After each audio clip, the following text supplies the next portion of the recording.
যদি আপনাদেরকে বলি যে ভারতবর্ষের সবচেয়ে বড় আধার সেন্টারটা কোথায়, বলতে পারবেন? অনেকেই বলতে পারবেন না। কারণ জানেন কি?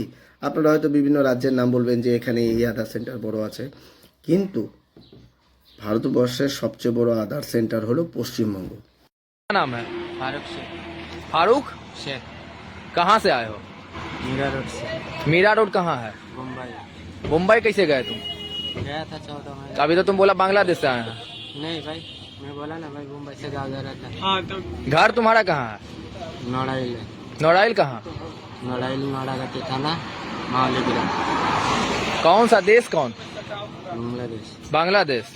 जोर से बोलो। बांग्लादेश। यहाँ कैसे आए? भारत कैसे आए तुम?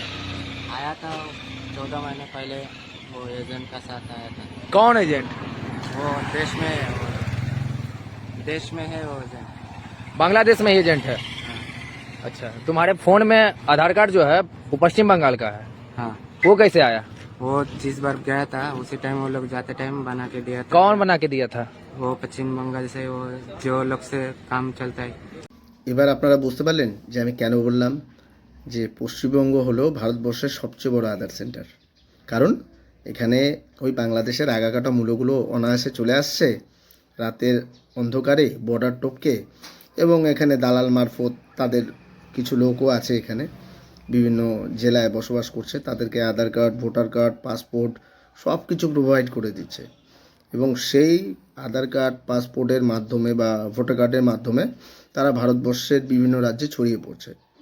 যেখানে কিছুদিন আগে অমিত শাহজি স্বরাষ্ট্র দপ্তর থেকে একটি নির্দেশনা জারি করা হয়েছিল যে ভারতবর্ষের সমস্ত রাজ্যকে অবৈধ বাংলাদেশি, আগাকাটা মূলো এবং রোহিঙ্গা মুসলিমদের ধরে ধরে ডিপোর্ট করতে হবে, এবং সমস্ত রাজ্যকে এও নির্দেশ দেওয়া হয়েছে যে তাদের প্রত্যেকটি জেলায় একটি করে ডিটেনশন ক্যাম্প তৈরি করতে হবে। আপনারা বলুন তো, পশ্চিমবঙ্গে এখন অবধি কয়টা ডিটেনশন ক্যাম্প তৈরি হয়েছে? কিন্তু পশ্চিমবঙ্গের বিভিন্ন জেলায়, শিলিগুড়ি হোক, বাগডোগরা হোক, মালদা, মুর্শিদাবাদ, কলকাতা, বহরমপুর, আরও যে বিভিন্ন জেলাগুলো আছে, সেখানে দেখা যাচ্ছে যে ডেলি 4 জন, 5 জন, 2 জন, 1 জন করে বাংলাদেশি ধরা পড়ছে। তারা 10 বছর ধরে আছে, 12 বছর ধরে আছে, তারা ভোট দিচ্ছে। এটাই হলো ভোট ব্যাংকের রাজনীতি আমাদের পশ্চিমবঙ্গের বস।